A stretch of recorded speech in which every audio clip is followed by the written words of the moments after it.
Halaqah yang ke-6, penjelasan kitab Al-Qawaidul Arba' karangan Asy-Syaikh Muhammad bin Abdul Wahhab At-Tamimi rahimahullah. Kemudian beliau mengatakan annal hanifiyyata millata Ibrahim an ta'budallaha wahdahu mukhlishan lahuddin. Ketahuilah, kata beliau, wahai pembaca, wahai pendengar, bahwasanya al-hanifiyah, agamanya Nabi Ibrahim, adalah engkau menyembah Allah semata, mengikhlaskan untuknya agama ini. Beliau ingin memberikan pengertian kepada kita tentang makna al-hanifiyah, yaitu agamanya Nabi Ibrahim. Kenapa demikian? Karena di dalam Al-Quran Allah SWT menyebutkan tentang millahnya Nabi Ibrahim. Dan Allah SWT telah mewajibkan semua manusia, baik orang Yahudi, orang Nasrani, kaum muslimin, untuk mengikuti millahnya Nabi Ibrahim alaihissalam, mengikuti agamanya Nabi Ibrahim. Karena millah maknanya adalah agama. Allah SWT berfirman, "Tsumma auhayna ilaika an ittabi' millata Ibrahim hanifa wa ma kana minal musyrikin." Kemudian kami wahyukan kepadamu, wahai Muhammad, an ittabi' millata Ibrahim hanifa, supaya engkau mengikuti millahnya Nabi Ibrahim yang hanif. Allah SWT telah mewahyukan kepada Rasulullah SAW, dan di antara wahyunya adalah supaya beliau mengikuti millahnya Nabi Ibrahim. Orang-orang Yahudi dan Nasrani mengatakan, وَقَالُوا كُونُوا هُودًا أَوْ نَصَارَى تَهْتَدُوا قُلْ بَلْ مِلَّةَ إِبْرَاهِيمَ حَنِيفًا. Orang-orang Yahudi mendakwai orang lain supaya ikut masuk di dalam agamanya. كُونُوا هُودًا أَوْ نَصَارَى تَهْتَدُوا. Hendaklah kalian menjadi orang Yahudi atau menjadi orang Nasrani, niscaya kalian mendapatkan petunjuk. Kemudian Allah mengatakan, "Qul bal millata Ibrahim hanifa."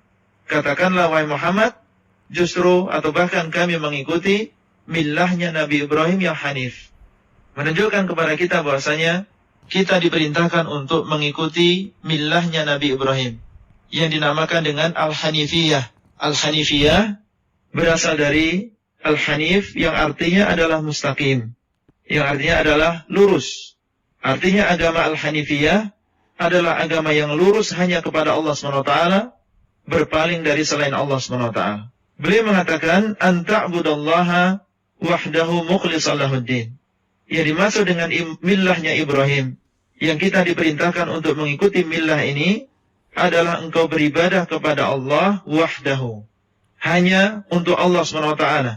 Mukhlishan lahuddin, mengikhlaskan agama ini hanya untuk Allah SWT. Tidak ada yang lain. Jadi kita diperintahkan untuk mengikuti millahnya Nabi Ibrahim, artinya menjadi orang yang hanya mengikhlaskan ibadah kepada Allah SWT. Tidak menyerahkan setitik pun, sedikit pun dari ibadah-ibadah yang diridhai Allah SWT kepada selain Allah SWT. Siapapun dia, baik itu orang yang agung, orang yang rendah, seorang nabi, seorang malaikat, seorang wali, selain Allah adalah makhluk. Dan ibadah adalah hak istimewa hanya untuk Allah SWT. Kemudian beliau mengatakan, wa bidzalik amarallahu jami'an nas wa khalaqahum lah. Dan dengan hal ini pula Allah SWT memerintahkan manusia dengan ibadah ini, yaitu dengan mengisahkan Allah SWT di dalam ibadah ini. Allah SWT memerintahkan manusia sebagaimana firman Allah SWT, ya ayuhan nas u'budu rabbakumul ladzi khalaqakum walladzina min qablikum la'allakum tattaqun. Wahai manusia, sembahlah Rabb kalian yang telah menciptakan kalian dan orang-orang sebelum kalian, supaya kalian menjadi orang-orang yang bertakwa. Ini adalah perintah pertama di dalam Al-Quran yang disebutkan di dalam surat Al-Baqarah. Perintah pertama di dalam Al-Quran yang Allah sebutkan adalah perintah untuk bertauhid, menyembah Allah semata, menyerahkan ibadah hanya kepada Allah semata. Ya ayuhan nas u'budu rabbakum. Wahai manusia, hendaklah kalian menyembah kepada Rabb kalian. Siapa Rabb kalian? Yang telah menciptakan kalian dan menciptakan orang-orang sebelum kalian. Dialah Rabb yang berhak untuk disembah. Kemudian beliau mengatakan, wa khalaqahum laha, dan Allah SWT telah menciptakan mereka untuk ibadah ini. Manusia dan juga jin diciptakan oleh Allah SWT dengan maksud. Bukan diciptakan begitu saja, tanpa ada maksud, tanpa ada hikmah. Dan Allah SWT telah menyebutkan di dalam Al-Quran tentang hikmahnya. Kama qala ta'ala, sebagaimana firman Allah SWT, wa ma khalaqatul jinna wal insa illa liya'budun. dan tidaklah aku ciptakan jin dan juga manusia kecuali untuk beribadah kepadaku. Ini adalah hikmah diciptakannya jin dan juga manusia, tidak lain dan tidak bukan kecuali untuk beribadah kepada Allah SWT. Materi audio ini disampaikan di dalam grup WA Halaqah Silsilah Ilmiah HSI Abdullah Rai. Halaqah yang ketujuh, penjelasan